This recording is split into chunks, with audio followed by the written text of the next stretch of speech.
Pedras, galhos, riscos na areia. Pro ser humano, qualquer coisa vira jogo. Brincar é uma atividade que nos une desde os tempos mais antigos. Por que será que gostamos tanto de nos divertir?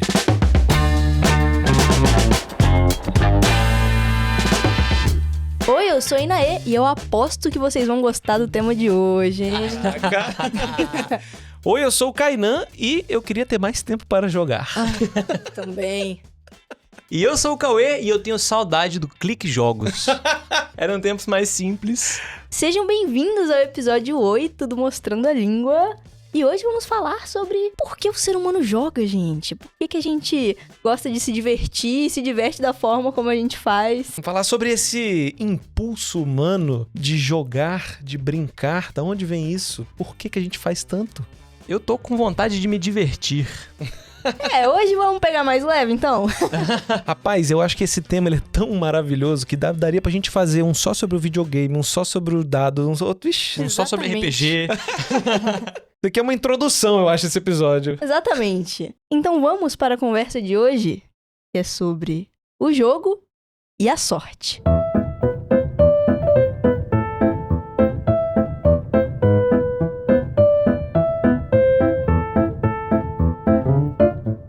Gente, acho que dá pra dizer que desde o começo da humanidade, o ser humano busca se divertir, né? Tempo livre, uns com os outros. É bom se divertir, né? Eu acho que especialmente depois que o ser humano passou a ter mais tempo livre, né? Isso deve ter sido uma atividade que foi ganhando mais atenção, foi se desenvolvendo mais entre os núcleos humanos. Sim. Verdade, porque eu acho que faz parte de um lado mesmo do ser humano de querer ver graça nas coisas, querer ficar bem. Imagina depois que o ser humano virou sedentário. Igual você falou, agora a gente tem tempo, está ali parado. Eu enxergo como um caminho natural a gente procurar meios ao nosso redor de querer fazer o tempo passar melhor. Um passatempo, né? Caramba! Meu Deus! Já ficou na recepção de consultório, tendo que esperar a sua vez ser chamado? Meu irmão, o cérebro imediatamente ele começa. Ele quer ali se distrair, ele quer se divergir da realidade, né? Vertere da realidade? Ou do latim diversio, que significa literalmente desvio ou distração. Então você vai estar se divertindo. Vai estar vertendo para outro lugar, se não é realidade? Exatamente, velho. Essa é incansável, né, bicho? Nossa, é? Acho que só o verbo verter do latim tem umas 78 palavras e em outro episódio a gente continua. Acho que todo mundo se relaciona com esse impulso, né? Especialmente quando a gente tá no tédio.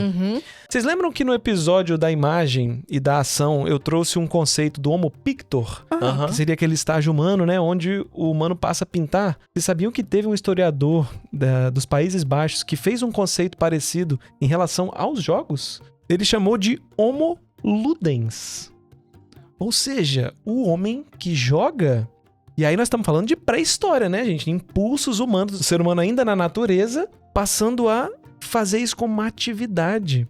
O nome desse cara era Johann Huizinga, não sei se é assim que pronuncia, mas ele traz a brincadeira, né, o ato de brincar como uma atividade primária, essencial do ser humano. Não é uma coisa supérflua. Ele traz o brincar como algo tão crucial quanto a capacidade de pensar e a capacidade de fabricar ferramentas. Então, é um impulso, gente, ancestral. É um impulso primal. Tô pensando agora se não tem a ver com, aprender a socializar, né? Exatamente. Tanto tem a ver que ele conceitua o lúdico como a base para a cultura. Caramba. Então aí nós estamos falando de rituais, nós estamos falando de brincadeiras entre seres humanos lá no início de tudo. E assim, não à toa as crianças brincam, e não à toa é um processo muito importante você brincar com coisas que estimulem certas coisas quando você é criança. Aqueles brinquedinhos de colocar o negocinho quadrado no buraco quadrado, o redondo no redondo. Tem maior conceito por trás disso para que estimule a cognição da criancinha para crescer, se eu não me engano, mais presente na realidade, entendendo melhor o mundo ao seu redor. É uma forma de interpretar a realidade, a brincadeira, né? E olha que doideira você ver as crianças brincando de coisas diferentes, em idades diferentes, porque aí já tá estimulando coisas diferentes, né? O cérebro tá mais desenvolvido, né? Cara, lado a lado. O Johan traz pra esse lugar mesmo, de desenvolvimento, de cognição, de desenvolvimento do cérebro. Então não é à toa que a gente associa a brincadeira com a criança e a esse estágio da vida, né? Olha que importância você poder ter condição de fazer isso. Você tá se desenvolvendo. É engraçado porque a gente nunca vai pensar no jogo, na brincadeira, como uma coisa, né, do ser humano na natureza. Pensar em evolução e seleção natural com o jogo dentro é exatamente o que ele propõe. E eu acho fascinante pensar nisso. Mano, tem um achado arqueológico em Skarabrae, na Escócia. Não sei onde fica. Scarborough. Fica lá do lado do Outlander lá. Mas que é de 3.000 anos antes de Cristo, cara. Que são ossinhos de animais pequenos, marcados com pontinhos em lados diferentes. Eu já vi essa parada. E que, tipo, não teria outra utilidade, a arqueologia chegou a essa conclusão, a não ser jogar, cara, não sei, se divertir. Eles jogavam os ossos pra ver quem acertava mais longe ou acertava em algum lugar. Bicho, quem tem irmão, acho que se identifica com essa coisa. Porque a gente, qualquer oportunidade, a gente inventa um jogo. Eu lembro muito do Dan fazendo isso. Tipo, a gente tá em algum lugar com um tédio. Cara, nem que tenha uma bola de papel e um cestinho, quem acertar primeiro ganha. Ou quem jogar mais longe ganha. A gente acha que tá sendo original, na verdade tá só repetindo um impulso humano aí. Tá no DNA, né? Tá do nosso DNA. Caramba, sim, véi. Véi, você tinha falado da gente viajando? Nossa, eu pensei muito nisso preparando pra esse episódio. É verdade. Tamo a família toda dentro do carro, no tédio. O que a gente vai fazer? Próximo carro que passar é vermelho. Não, eu acho que vai ser branco. Pronto. Não, pronto, acabou. Aí já cria um sistema de regra ali, de pontuação. Caminhão vale mais? Caramba. Aí, ó, que maneiro, se a gente pensa nessa coisa da socialização através do jogo, a gente tá falando de criar vínculos. E aí, vocês não estão preparados pra essa. Porque eu acho que vocês não sabem. Ai, meu Deus. Fala. Vai ser ao vivo, hein? A origem da palavra brincar, ela é daquelas discutidas e tem várias probabilidades, né? Uma delas tem a ver com a palavra vinculum, do latim, que é literalmente ligação. Ou seja, é como se a pronúncia estivesse indo mudando, né? Em algum momento chegou em brincar. Então, a atividade que te vincula a alguém, a brincadeira, é como se fosse aquele adereço que você usa na orelha, que fica vinculado à sua orelha, né? Um brinco. Por isso, brincar é vincular, é... Tá doido? Cara, isso é uma seria possibilidade. bizarro. De vincular e tinha ido pra brincar em algum momento? Exatamente. Mas o que veio antes, o brinco ou a brincadeira? Aí, meu amigo. O ovo ou a galinha, né? Vamos ver de onde ele nasceu.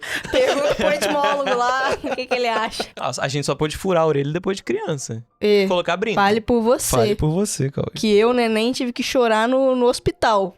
E eu tive que chorar na farmácia com 8 anos por vontade própria. O Dan me levou na farmácia pra furar a orelha, velho. Que fofo, velho. E eu fui. Foi muito legal, mas eu tomei mais susto do que doeu. Foi só aquela pistola. Pá. Ele dá susto, mano. Vou furar a orelha, vamos. Aí puxa uma pistola assim. Vai, me dá a orelha aqui, mano. Quero mais não, tio. Ai, que dor. Aí, você falou do homo ludens. Esse termo ludens, obviamente, tá ligado ao lúdico, né? E ludus era o latim pra jogo. O latim mais formal. Por isso a gente tem as atividades lúdicas. Nossa, cara. Então, o lugar onde ficam as coisas de se jogar, de se brincar, é a ludoteca. Ou um lugar que é feito para jogos é uma luderia. Ou quando você vai jogar com o destino de alguém, manipulando, você está se divertindo às custas de alguém, você está ludibriando. Você tá doido. Ludibriar, cara. Vem de ludos também. Que massa, velho. Jogar com alguém. A gente tá tendo uns PNEs ao vivo aqui, né? Uma das palavras pra jogo, em latim, além de ludus, é jocus, que significa gracejo, brincadeira, aludindo a esse lado divertido, né, do jogo. Mas aí, uma coisa engraçada, vocês talvez já ouviram pessoas mais velhas falando, isso é jocoso. E aí, como é que é piada em inglês? Nossa. É uma joke. Joke. É algo jocoso, engraçado. Quem faz piadas é o Joker. Caralho, véi. Eu vou coringar aqui, mano. Joker, ele é piadeiro. Ele é um jocador. Joca e joca. Cara, que interessante. Os Cauivers mais íntimos sabem que eu sou formado em jogos digitais, né? É engraçado como esse termo ganha uma profundidade, né? Depois dos nossos episódios até aqui. Os jogos digitais. Uma definição que eu aprendi na faculdade é que o que define uma atividade ser um jogo? Ele precisa de alguns elementos, que no caso seria ter um jogador, né? O papel de um jogador, alguém que tá exercendo aquilo, mas também tem que ter a presença de regras, ou de um resultado, ou de uma conotação de vitória, de sair alguma coisa daquela atividade. Então, a gente pode inventar um jogo muito simples de quem acertar a cesta primeiro ganha, ou seja, a gente já tá estabelecendo jogadores, já tá estabelecendo um sistema de regras e um resultado daquilo, que difere, por exemplo, de atividades como um quebra-cabeça, que aos olhos da galera da teoria dos jogos, isso não é considerado um jogo, porque você não tem um resultado ali, né, de vitória ou de algo do tipo. Se você estabelece uma regra, tipo, você tem que montar esse quebra-cabeça em 5 minutos. Aí tudo bem, aí virou um jogo. Mas isso pode ser uma atividade lúdica. Então, ó que como a gente já começa a diluir mais esses significados, né? Que massa, Muito legal. Eu não entendi isso quando era calouro, não, mas agora tá fazendo mais sentido. Pô, estendendo pros jogos digitais, você tem elementos diferentes, né? Você tem jogo competitivo, você tem jogo... Eu só tô querendo falar do Minecraft. Basicamente, eu quero chegar no Minecraft. Meu Deus, ele mesmo se... Indo direto ao ponto, é um jogo muito aberto, cara, onde você estabelece por si próprio as coisas que você quer fazer. Oh, que maneiro. Mas por que se considera Minecraft um jogo? Porque existe um jogador... Existe um conjunto de regras invisíveis ali. Qual que é a regra? Você tá num mundo que você pode minerar, você pode transformar essa coisa num item. Existe no código, né, ou no combinado que você faz com o computador, um jogo, um resultado. E há também um critério a mais para que um jogo se estabeleça, que é um muito interessante. É a condição de suspensão da realidade cotidiana. Enquanto você está jogando, você está implicitamente combinando de se diverter da realidade. E aí hoje a gente tá extrapolando isso, né? Porque é muito mais fácil e literal você ter uma tela pra onde olhar e verter toda a sua atenção. Você se diverte. Por isso que tem expressão, tipo, é só uma brincadeira, é só um jogo. Exatamente. Que não leva a realidade a sério, teoricamente, né? Tipo, isso não é a realidade, isso aqui é uma brincadeira. É por isso que as crianças são tão boas em brincar, né? É tão fácil a gente criar uma outra realidade ali, quando criança, né? Num mundo mais simples, mais jocoso. Inclusive, em italiano, brinquedo se diz giocattolo. Até hoje, é o que se usa para giocare. Que bonitinho, velho. Muito legal, né? O artifício para jocar. Que massa! Em alemão é Spielzeug. Claro. Zeug é coisa. Faz todo sentido, velho. Que legal. Nossa, as crianças alemãs muito fofas. Os latinhos germânicos aqui, né, se divergindo. Mas Spielen é brincar. Aí Zeug é coisa, é a coisa de brincar. Olha é muito só. direto ao ponto, velho. Caraca. Sempre falava isso quando era criança alemã. Tem um outro ponto dos jogos que a gente não falou, que é o acaso, cara. A emoção de esperar por um resultado. Sim, jogar os dados e saber quanto que você vai tirar. Exatamente, cara. Existe uma probabilidade ali que você não sabe até que aconteça. Então, mexe um pouco com esse lado de desconhecido, da gente querer saber o que vai acontecer, né? Na expectativa, né? Eu consigo facilmente rastrear essa perícia como uma habilidade humana, né? Lá da natureza mesmo. A gente só tá usando ela de uma forma agora voluntária, que não tem a ver com sobrevivência, mas é inata, né?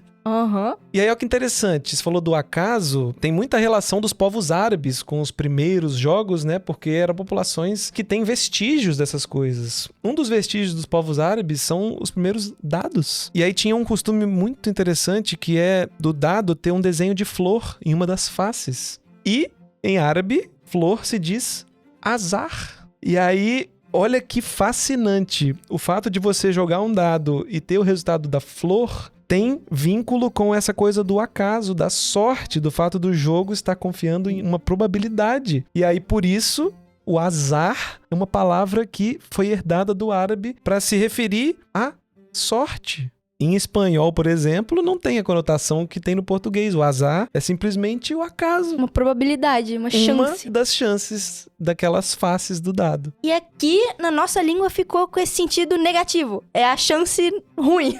Porque a gente não sabe o que pode significar. Se a gente estiver jogando um jogo onde aquela florzinha vai significar uma coisa ruim, a gente deu uma má sorte, né? Deu o azar. É só o acaso interpretado de uma forma. Mas isso é muito doido, cara. Porque o dado realmente traz a probabilidade pro outro jogo, né? Isso é viagem minha mesmo. Igual, a gente tem o mal me quer, bem me quer, brincadeirinha. Toma essa decisão pra mim. Eu fico pensando se os dados ou se essas coisas já não foram isso. Igual, vou rolar um dado aqui pra ver se isso vai acontecer. Com certeza. Eu acho que tanto tem essa relação que o dado é uma invenção muito significativa para a história humana. E ele vem como um instrumento para o ser humano exercer essa atividade que nós estamos falando até agora. Então passa a ter um significado instrumentalizado. Ou seja, aquele dado, aquela invenção representa o jogo e representa também a sorte. Tem um tabuleiro da Mesopotâmia, mano, de tipo 2.600 anos antes de Cristo. É o tabuleiro de Ur. Nossa, eu já vi. É muito lindo, Ele inclusive, é né? lindo. Ele é um jogo que era o jogo das 20 casas. Eu acho que tem jogos diferentes espalhados ao longo do mundo Aham. que seguem esse sistema, que você rola um dado, anda, casinhas, assim, é um jogo de 2 jogadores e o tabuleiro é lindo. Olha aí o dado, as pessoas brincando com essa probabilidade de uma coisa acontecer, lidando com a sorte pra ver qual jogador vai chegar em qual casa. Tá louco, velho. O ser humano é criativo por natureza. Uma história que é famosa, que eu acho que representa muito essa relação cultural já do dado sendo um instrumento para uma atividade social, é aquela de Júlio César chegando, né, em Roma com seu exército. Tinha o rio Rubicon, que meio que delimitava a fronteira de Roma, e você não podia, era uma lei que você não podia atravessar o rio Rubicon com o exército, porque isso significaria uma certa invasão. Aí tem essa história famosa de que Júlio César, lá no ápice da sua glória, né, como comandante, ousou atravessar o rio Rubicon, sabendo que aquilo teria um impacto. E aí, diz a história que ao atravessar, ele soltou a frase, né? A sorte está lançada. E aí essa frase guarda uma parada muito foda. Alea jacta est, que no latim seria a sorte está lançada ou os dados foram rolados. Porque alea, em latim, significava jogo de dados, ou mesmo dados. Então aquele resultado que depende do jogo de dados, do alea, é uma coisa aleatória. Essa é boa, cara. Ou seja, o que aconteceu depois, né, dessa invasão aos olhos romanos, ele deixaria pro destino, pra sorte, pros dados. Tava mexendo aí com a emoção do desconhecido, deixa acontecer. História essa que rendeu um belo PNE, hein? Caramba. É verdade, velho, né? verdade. Um dos PNEs mais famosos do Cauê. E Nani, você falou do exército. Tem uma palavra que se relaciona aos jogos. Tem a ver com os exércitos, cara. No grego, estratégia. O conceito de estratégia. Ai, Capitão Nascimento chegou aqui do nada. Estratégia. O 05 é o ato de comandar um exército, cara. Quê? Eu acho que era isso que o Wagner Moura tava tentando É porque ele falar. nunca terminou a cena, né? Meu Deus do céu. O Matias dormiu, né?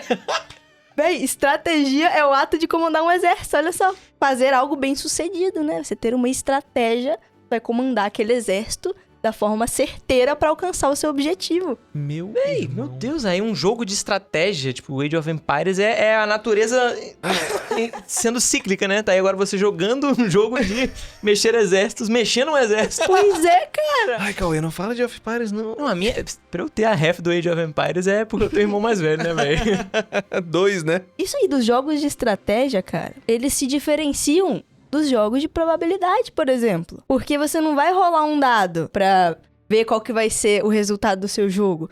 Você vai usar o logos, a razão relativa ao raciocínio, a lógica. A lógica. Também vem do grego. Eu queria dizer que a minha faculdade falhou, porque eu não aprendi isso lá, não. É um jogo que usa a lógica, usa a razão, raciocínio. Tem um jogo que surgiu no norte da Índia que usava muito a lógica, velho. Era o Chaturanga, ou Caturanga. Catur de 4, porque ele representava, naquele tabuleiro ali, as 4 divisões do exército indiano. Que era a infantaria, a cavalaria, os carros e os elefantes. Ah, pode crer, no Age of Empires tem elefante, é exército com elefante. E esse foi um jogo que ficou muito famoso, assim, ele meio que simulava a realidade de um exército. E ele foi se espalhando junto com as rotas comerciais ao longo de todo ali o Oriente Médio, depois a Europa. Ele chegou na Pérsia como Chatrang, depois os persas espalharam mais ainda, chegou na Espanha como ajedrez, e depois no português virou o xadrez. arredrez com J? Arredrez, isso, com J. Então, Eu não sei como chatrango virou arredrez, mas é isso. arredrez. Às vezes era ratrang. Chatrango. A gente aqui, Caralho. A gente, tipo, amassando um monte de teoria etimológica, jogando no lixo, né? olhando de fora, velho. Um etimólogo ouvindo isso tá infartando. E é isso, velho. Era uma série de jogos, inclusive na China, Japão, Tailândia. Tem outros jogos desse mesmo tipo que tinham isso em comum, de usar a lógica, a estratégia e ter uma peça que precisava ser capturada naquele tabuleiro. Que era Sério? o rei. Ou, dependendo da sociedade, ia mudando, né? Porque, como era uma representação da sociedade, em lugares diferentes tinham peças que assumiam papéis diferentes. Caraca, os caras droparam um jogo que todo mundo ficou na vibe de jogar. Aham. E aí teve vários pacotes de expansões temáticos. É isso. Os persas tinham uma expressão chamada shamat. Que eles vendiam na praia, né, galera? Ele olhando pra ver se era isso mesmo. É chamático! Os peças lá, ó o chamar, biscoito Globo! Shamat, que significava o rei está morto, que virou o checkmate. Porra, isso mesmo. Que também é a bebida. Uai, checkmate também é uma bebida. Feita de mate. Explica isso aí, Belo Horizonte. Por favor, Mercado Novo. Deus. Não, mas é alcoólico? Checkmate é alcoólico, eu acho. É pra matar o rei. Mano, que é shamat, os caras venceram no marketing. Olha só. Os persas, assim. O etimólogo que não infartou com o quadro passado, explica pra gente por que, se tem alguma relação. Tô chocado. Gente, as histórias da semana estão engraçadas, hein? Tão divertidas? Divertidas! Ah, Ó, a Lê mandou uma história com a palavra jogo. ah. Minha história com a palavra jogo é também com meus irmãos mais novos. Meu irmão, o caçula, ganhou um jogo Connect 4. Parecido com o jogo da velha, mas com 4 fichinhas. Nunca joguei Connect 4. É um que tinha no Clube Penguin, véi. Ah, Você lá vem coloca... vocês. Coloca fichinhas e tem que fazer... Lembrei. Ou assim, ou na diagonal, Muito ou na bom. horizontal. Bom saudades. Nossa. Então jogávamos com ele, mas nunca o deixamos ganhar. Ele devolveu o jogo pra nossa tia, dizendo que ele estava quebrado. No dia meu seguinte, ela me perguntou o que tinha acontecido, pois o jogo estava em perfeito estado. Algo raro, já que meu irmão era o teste do Inmetro para as coisas e sempre as quebrava.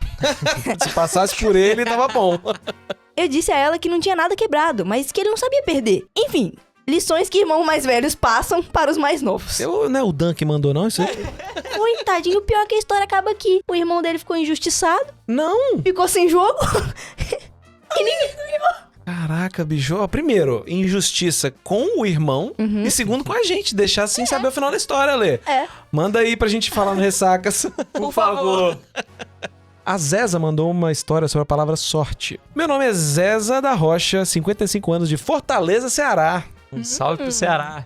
Em 2016, no Congresso dos Contadores do Ceará, preenchi a ficha do sorteio de um carro. Opa. Já começamos com a premissa boa aqui, hein, Ok. Zeza? Aham. Na pressa, e no costume de quem assina documento todo dia, em vez de escrever meu nome completo, assinei e coloquei apenas o número do meu registro de contadora. Foram 4 dias de evento. Toda noite, quando eu chegava em casa, minha mãe perguntava: e aí, minha filha, ganhou o carro? E eu pedia: mãe, reza pra mim, eu vou ganhar esse carro. Ok. Reza de mãe é forte, tá? No último dia, repeti o meu ritual de fé. Na hora do sorteio, o imprevisto. Meu celular descarregou. Ai, meu Deus. Fui atrás de uma tomada e por causa disso não vi o sorteio. Ai, meu Deus. Quando voltei, me disseram: o último carro foi para um contador de São Luís. Respirei, engoli a decepção e fui pra casa. Minha mãe novamente: e aí, minha filha, ganhou o carro? Não, mãe, era muita gente, 8.000 pessoas. Minha mãe me olhou com doçura e disse: pois eu senti uma alegria no meu coração. No dia seguinte, o telefone tocou com o número de Minas Gerais. Pensei: cobrança, deixa eu tocar. O telefone insistiu, atendi. A senhora é a Zeza Nunes? A gente conseguiu lhe encontrar pelo número do seu registro. A senhora foi a última sorteada e contemplada com o carro. Não conseguimos entender sua letra no cadastro. Meu irmão. Fiquei muda por um segundo, depois foi alegria infinita. Pulei, abracei minha mãe, rimos e choramos juntas. E no meio daquela festa em casa eu lembrei de um detalhe. O nome da minha rua é São Luís. Então, no fim do dia, a sorte estava com ela. A sorte abraçou ela e a mãe, né? Ei, que massa! Que história maravilhosa, Zeza. Parabéns. Esteja curtindo muito seu carro aí. Zeza, que fantástico, velho. E, gente, a Gabi tem uma história com a palavra competição. Eu sou a Gabi Galene, tenho 30 anos e sou atleta de pole dance. Ano passado participei de um campeonato de pole dance nacional e consegui primeiro lugar na categoria profissional. Parabéns, Gabi. Eu não sabia que tinha campeonato de pole dance. Nem eu. Com isso, me classifiquei para o Mundial que seria realizado na Itália. Como viajar pra Europa é caro, não pensei 2 vezes em negar a participação. Até que minha mãe me lembrou um detalhe. Olha as mães aí. Que isso, gente? Rapaz, A competição seria uma semana antes do meu aniversário de 30 anos e me encorajou a ir, mesmo que só pra curtir a viagem, pois meu sonho era ir pra Londres e poderia usar a competição como uma desculpa pra ir a passeio. Me virei nos 30 anos. caraca, Cauê, literalmente se virou nos 30, hein, Gabi?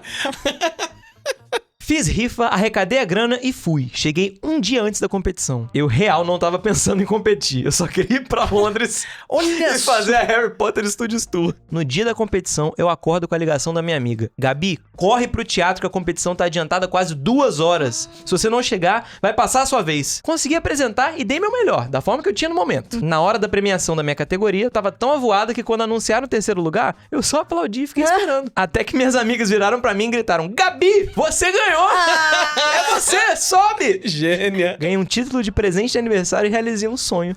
E pensar que eu nem ia pra essa viagem. Caraca, bicho. Ela só queria visitar Londres e saiu de lá com o 3º lugar no campeonato mundial. véi? Mas Gabi, você não falou, você foi pra Londres ou não? Ah, acho que foi, realizou o sonho, pô. E pra fechar, a história da Mayra, ou Maíra, sobre aposta. Minha história é sobre a única aposta que eu fiz na vida. Quando eu tinha por volta de 9, 10 anos, Começou cedo. A base vem forte. eu e minha família estávamos indo para Petrópolis. Iniciando a subida da serra, o namorado da minha tia apontou pra cima e disse: "Vocês querem apostar quanto que o nosso carro vai subir até o alto daquela montanha?" Inventaram um jogo aí na viagem. Tá vendo, né? Mas Clássico. aí, tá Ser humano, perigoso. seu habitat natural. Eu e minha irmã rimos, com a total certeza de que seria uma trollagem dele. Minha irmã apostou vários sachês de mostarda que ela tinha pegado na lanchonete alguns minutos antes, e eu apostei R$10, que eu obviamente não tinha. Mas não importava, a aposta estava ganha. Ela não sabia pra onde a viagem era. Chegando lá em cima, descobrimos que era verdade. Conclusão, minha irmã ficou sem as mostardas e eu até hoje devo R$10 pra ele e nunca mais tive coragem de apostar nada. Caraca, velho. Grande lição, na verdade. Eles já iam subir a montanha, né? É. Aí uma criança saiu Sem mostarda. endividada e outra inadimplente, tá ligado? E hoje esse cara é dono de uma bet. Ensinando a vida real através dos jogos. Fique de olho nas palavras da semana que vem e mande a sua história. Um disco de pedra corta os céus e a multidão vibra em gritos de torcida. O atleta comemora o arremesso. Você sabe que ele vai receber a coroa de louros. O ano é 776 a.C.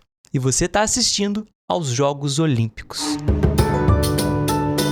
Vocês já pararam pra pensar que os Jogos Olímpicos são jogos? São jogos, olha que legal, a atividade social ali emplacada, né? Já tá todo mundo embarcando na negócio, até quem vai assistir. Na época dos Jogos Olímpicos antigos eram várias cidades, né, que se juntavam. Cara, sim. As Olimpíadas aconteciam na cidade de Olímpia. E tinha esse nome por causa do Monte Olimpo. E elas eram jogos que aconteciam em honra a Zeus. E aí juntavam atletas de todas as cidades da Grécia. E as pessoas iam pra lá assistir, ficavam vários dias. Era uma loucura. Deus, o Monte Olimpo era onde eles acreditavam que os deuses moravam, né? Sim, é a montanha mais alta da Grécia. E aí essa que cidade legal. recebia esse nome em homenagem a esse monte. Mas que era bem longe dessa cidade, na verdade. Mas olha que fascinante, os jogos, ou seja, a atividade dali da cidade de Olímpia ficaram tão hypados que as pessoas começaram a ir pra lá pra assistir as pessoas jogando. Que e legal, tem véi. os Jogos Olímpicos. E curiosidade, os atletas competiam nus. Eu nunca tô preparado pra essa informação, velho. É, aí vai de cada um. Eu aí. aprendi isso hoje. Lançando disco, correndo, tudo pelado. Meu irmão, por isso que ficou famoso. Talvez. Então nós estamos falando ainda de mitologia de novo. Olha como os rituais, as atividades sociais se misturam, né? E aí o jogo, cara, tá aí já emplacado com uma atividade social, as pessoas reunindo pra poder competir e assistir Que massa, e vivenciar velho. aquele momento. Os atletas tinham mérito, né? Ganhava os louros, olha que legal. Uhum. Palavras que a gente usa até hoje, olha que loucura. Aham. Eu acho interessante que a palavra competir, como várias outras, né, tem essa junção com, né, que é do latim, que quer dizer junto, né? Então, competir seria tipo ir junto a, ou mesmo encontrar-se no. Então, tipo, encontramos no mesmo ponto, estamos competindo. Tem essa coisa da rivalidade. Caramba, sim. Pra ver quem vai ser melhor nesse ponto, né? Exatamente. É igual conversar, né? Versar com alguém, ou confiar, fiar com alguém. Aí os jogos servindo de uma competição, né? Olha aí, fazendo uma nova regra em cima do jogo, né? Fazendo aquilo valer alguma coisa, ter um resultado. E tem os jogadores, nesse caso, os atletas Que da hora, velho. pelados. Pois é, aí tinha os jogadores em campo e tinha quem ficava do lado de fora. As pessoas iam lá assistir, tinha a plateia. Dentro da plateia tinha quem ficava apostando em qual atleta achava que ia ganhar. Já tinha bet aí, Véi, né? Bet Olímpia. Olympic Bet, bicho. Sim, véi. Ó, não é pra fazer, gente. Caramba, verdade, não. Pois é, mas a palavra apostar nasceu com esse sentido de acrescentar. Em latim tem a palavra ponere, né, que seria colocar. Então, aponere seria colocar junto ou acrescentar. Pô, lembrei dos cassinos, tem o pool, onde as pessoas vão apostando, vão Aham. acrescentando cada vez mais naquele montante, né? Exatamente, vão colocando em jogo as coisas. Oh! Ou o jogo já como um sinônimo de risco, né, de Aham. incerteza. Sim. Então você está apostando. Aí tem toda uma coisa também, até psicológica, fisiológica, de satisfação, né, de domínio, que se relaciona acho, diretamente com os atletas, com a Olimpíada, mas que acho que vale até falar em outro episódio. de Verdade. tanta coisa. Você falou de pool. Uma das minhas histórias favoritas começa na Idade Média, velho, na França. Tinha um jogo onde várias pessoas se juntavam, apostavam um montante de dinheiro e jogavam pedras numa galinha. Porque quem conseguisse acertar a galinha ia ganhar a galinha e o dinheiro que eles tinham apostado. Mas aí eles chamavam esse jogo de o jogo da galinha. Ou em francês antigo, o jeu de la poule. Mas aí nesse jogo todo mundo juntava as suas apostas. Ou o seu pule. A gente tem no português o pule, né? Tipo, o seu lance ali na sua aposta. É exatamente o que eu pensei. Às vezes no boteco com o jogo do bicho deve ter. É exatamente isso. Opa! É essa faixa etária aí que fala pule, velho. E aí, ó que doideira. Existe uma teoria que fala que a palavra pule, né, galinha, virou sinônimo a esse ato de você juntar dinheiros e formar um montante, formar um pool de apostas, né? E aí teria no inglês o verbo to pool, juntar. Em um jogo específico, esse ato de apostar, que quem ganhasse levava o dinheiro, acabou ficando muito popular. Era um jogo que eles jogavam numa mesa alta e tentando encaçapar as bolas. É o jogo de pool.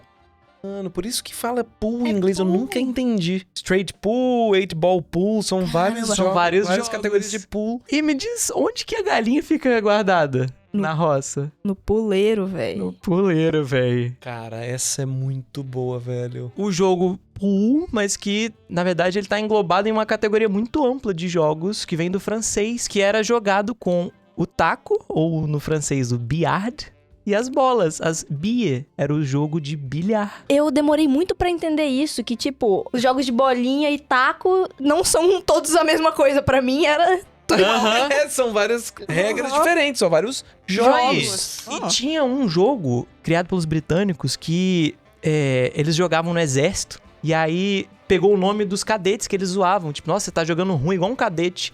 Ou, como eles falavam, os cadetes, os snookers. Era o jogo da sinuca. A sinuca, tá, Naná? Eu joguei sinuca pela primeira vez essa semana. Cara. Foi Sério? bem legal. Caraca, eu ia perguntar de onde foi parar em sinuca. Sinuca? Pois é, velho. É snooker? Snooker. Meu Deus. Doideira, né, velho? Doideira doida. Quem diria, tudo começou com a galinha, foi parar em Baianinho de Mauá.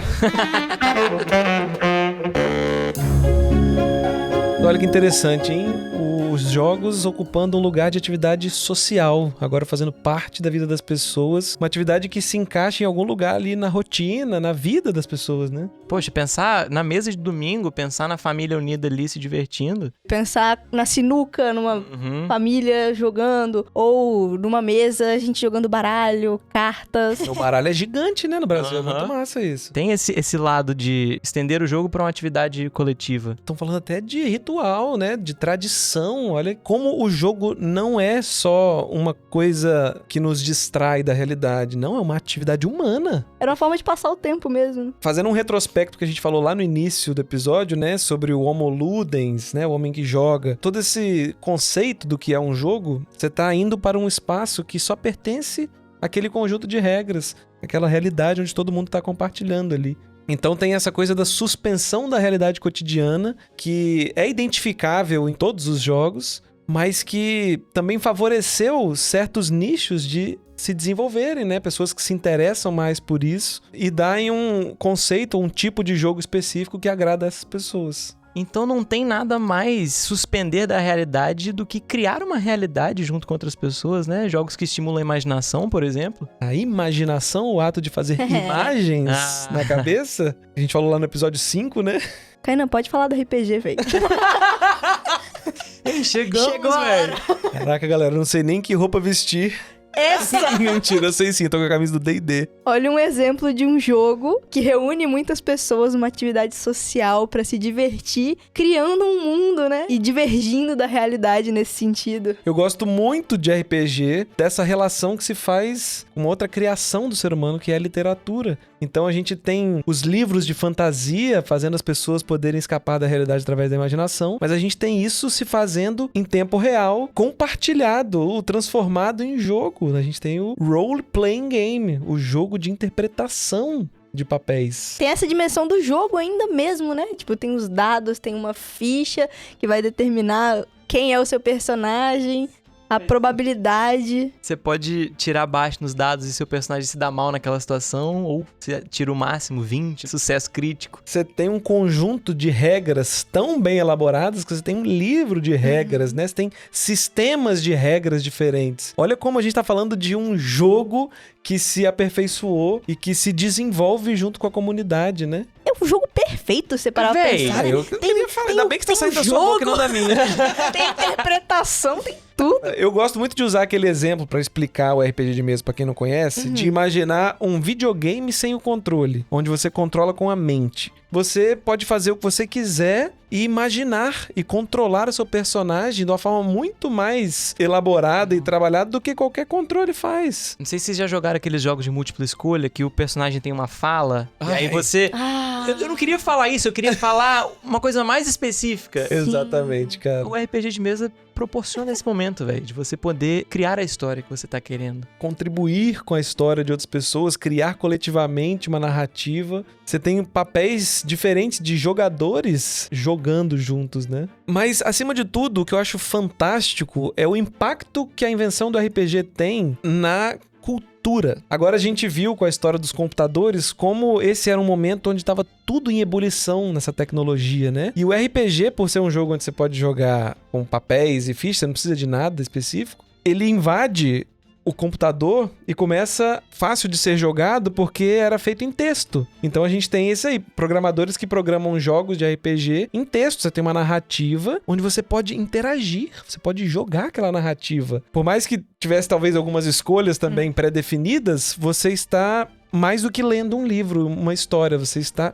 jogando aquela história. E aí você une esse jogo com o desenvolvimento da tecnologia, né, da informação, no caso os computadores ficando melhores, vai fomentando a tecnologia e vai dar em diversos tipos de jogos que a gente tem até hoje, que estão cada vez mais específicos, né? Uma indústria gigantesca. É verdade, pior que tem gente que nunca teve contato com RPG de mesa, mas teve contato com muitos RPGs digitais, que são jogos digitais, né? Exato, o computador nesse caso tá fazendo só o gerenciamento mais rápido do que se faria numa mesa, né? Rolar os dados e fazer as coisas em mesa ali, o computador tá tomando essas decisões por você. Mas é basicamente o mesmo sistema que tá acontecendo. O mesmo jogo. Que massa. Caraca, seria um jogo numa tela? Um jogo em vídeo? Um videogame? Exatamente, cara. Tem pessoas que defendem que nenhuma invenção do ser humano fomentou tanto a tecnologia quanto os videogames. É uma afirmação ousada, mas que tem muito fundo de verdade se você parar pra pensar no desenvolvimento do computador, com a placa de vídeo, com os gráficos, com essa interação com o cinema, expandindo fronteiras e se aperfeiçoando. Caramba, é verdade. Não sei quanto a isso, mas o que a gente pode afirmar é que a indústria de jogos é a maior indústria de entretenimento que existe. Ela ultrapassa, em termos de orçamento, a indústria da música e do cinema somadas. Isso é bizarro, Meu cara. Deus. Isso é E assim, bizarro. há anos, há décadas já. É a informação que eu tenho da faculdade, mas que se mantém até hoje. Não, isso é doido. Para pensar pro desenvolvimento de um jogo gigantesco, Falando de um jogo de estúdio industrial, nós estamos falando de uma escala industrial também de produção. Você tem centenas de programadores, centenas de artistas trabalhando naquele produto ali. O GTA 6 vai Isso ser que eu ia responsável falar. pelo orçamento sozinho, ele vai ultrapassar tudo. Cinema e música somado GTA 6. Mas enfim, o RPG consegue deixar mais burilado esse papel do jogador, esse papel do controle. Você não tem algo que está segurando na sua mão, mas você controla as suas escolhas dentro daquele jogo. O mestre, né, também como um jogador, responde a isso, e aí vocês vão explorando junto essa história. Eu acho que ele traduz muito o formato de jogo que a gente conhece mais até hoje, por causa do videogame. É o game que tá no vídeo, mas ele já existia antes, né? pois é, gente. Olha como o jogo evoluiu e agora faz parte da gente como ser humano. O videogame, por exemplo, é arte, cara. É uma arte do ser humano. A gente não fala do cinema, da pintura. O videogame é um processo artístico, é uma linguagem artística, onde você tá no controle. Inclusive, se você for pensar em narrativa, em interação com a ficção, o videogame é a única mídia que você pode controlar. Você não pode controlar uma cena de filme, né? Ou um livro que você tá lendo, mas o videogame você tem um controle. O fato de você ter um controle te faz o jogador. Por isso, um jogo. E quando você não está no controle, ou você está ao acaso, à chance dos dados, da probabilidade, você está à mercê do destino ou ao que cabe a você. Existia em latim uma palavra que se referia à parte de alguma coisa, à porção de algo, ou o que cabe a cada um. E isso evoluiu para um sentido de destino. Era a palavra sors. É a sors que cabe para você, uma boa sorte ou uma má sorte. É aquela parte que te cabe na vida. Exatamente, do acaso, das possibilidades. Você pode, igual eles falavam, tirar a sorte, escolher uma parte ao acaso, realizar um sorteio. Ou nesse sentido mesmo de parte de alguma coisa, você ter toda a sorte de alguma coisa. Você ter sortimentos. Ou no inglês você ter all sorts of alguma coisa. Caraca, bicho. É igual a caixa de bombons sortidos. É verdade. Verdade. Que eu acho que une todo esse nosso raciocínio aqui hoje, né? Eu ia falar exatamente isso. Isso tem um ponto em comum a todos os jogos. Mesmo que você tá no controle ou não, você conta com a sorte. Olha que fascinante ver a evolução do ser humano, dessa necessidade de lidar com o acaso. Que caminho bonito a gente fez, né? Um caminho divertido. Hoje, a gente controla a TV, o videogame, o portão da garagem. E ainda nos reunimos pra brincar, jogar, competir. Mas nem tudo vale a pena controlar. Que a gente nunca se perca da capacidade de se divertir. Até semana que vem. O Mostrando a Língua é uma produção do K-Wave. Todas as narrações imersivas são interpretações artísticas livres e podem conter divergências históricas. Quer mandar a sua história? Se liga nas palavras da semana pelo nosso Instagram e mande para o nosso e-mail. As informações estão na descrição do episódio. Ri demais. Ai, doeu minha cabeça. Nossa, latejou aqui. A Caralho, realidade você bateu por um o momento se cerebelo suspendeu. Galera, achei que eu ia agora. Ai, não. Achei que ia dar game over. Pô, seria num momento feliz. Que isso, Que velho? horror. Você ia ficar feliz. Ah, Ai, não, credo, eu falei seria... Você achou que eu tinha falado o quê? eu teria batido as botas num momento feliz. Credo. Aí, nossa. Beleza, essa é a verdade do Cauê, galera.